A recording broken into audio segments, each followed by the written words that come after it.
All right, let's talk about the device that is finally stepping into the ring to challenge Apple's dominance in extended reality. After months and months of rumors, Samsung's Galaxy XR is here. And trust me, it's not coming alone. You know, for a while now, the high-end XR space has pretty much been a one-horse race, led by Apple's impressive and, very expensive Vision Pro. But that's all about to change. We've got a powerful new contender emerging, and get this, it's backed by a dream team of tech giants, and they are absolutely ready to take on the champ. Okay, so let's get into it. Who is this new challenger? Well, it all started with a pretty mysterious code name, but now, finally, the details are starting to come into focus. So, what started out as this kind of secretive Project Moohan is now officially set to launch as the Samsung Galaxy XR. Now, there was a bit of a delay, but Samsung is gearing up to release its first extended reality headset. But here's the real twist. It's not coming to the fight alone. And this is where the story gets really interesting. See, Samsung knew it couldn't just go head-to-head with a giant like Apple all by itself. So what do? They put together a tech supergroup to build this thing. And this is a true, honest-to-goodness, three-way partnership. You've got Samsung, of course, handling what they do best, just world-class hardware. Then you've got Google providing the brains of the operation with a brand new Android XR operating system and its Gemini AI. And to power the whole thing, Qualcomm is supplying the engine with its latest Snapdragon processor. It's like the Avengers of tech, right? So you gotta understand, their goal here is way bigger than just one headset. They're trying to build an entire ecosystem.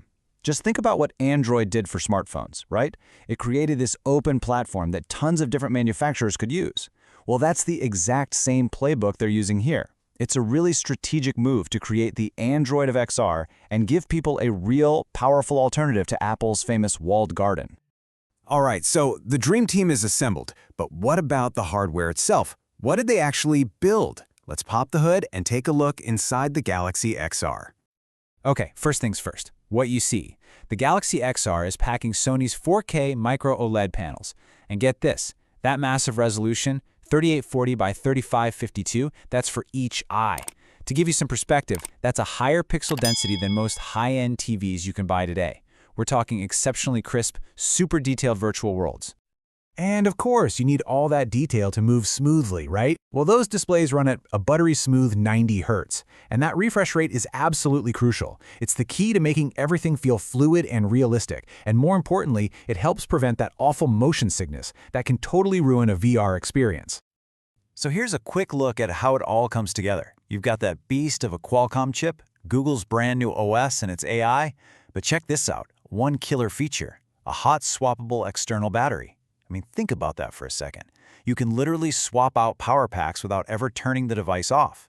That is a total game changer, especially if you want to use this thing for more than just a couple of hours. Okay, the tech is obviously impressive, no question. But Samsung's biggest, most powerful weapon against Apple, it might not be the processor or the screen. It might just be the price tag.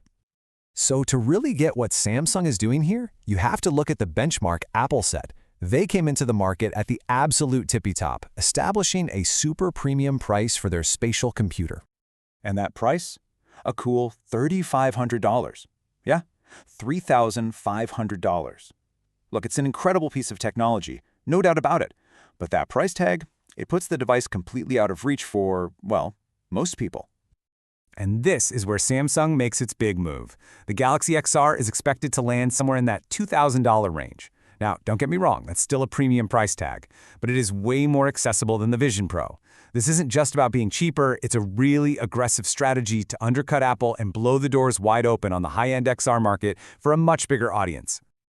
Okay, so the strategy is clear, the specs are pretty compelling. The big question on everyone's mind is, when can you actually buy one? Let's dive into the launch plan. So reports are saying that Samsung is planning an initial production run of about 100,000 units for the launch. That number suggests they're being kind of cautious, but still confident. They want to test the waters, see what the market's appetite is really like. And the very first market to get their hands on this thing will be Samsung's home turf, South Korea. Pre-registrations are slated to open up on October 15th, and they'll close just a day before the official launch on October 22nd. So, what does that mean for the rest of us? Well, if you're outside of South Korea, you're going to have to wait a little bit. Samsung is going for a staggered global release. This is a super common strategy, right? You launch at home first, see how it goes, iron out any little kinks, and then you roll it out to the rest of the world.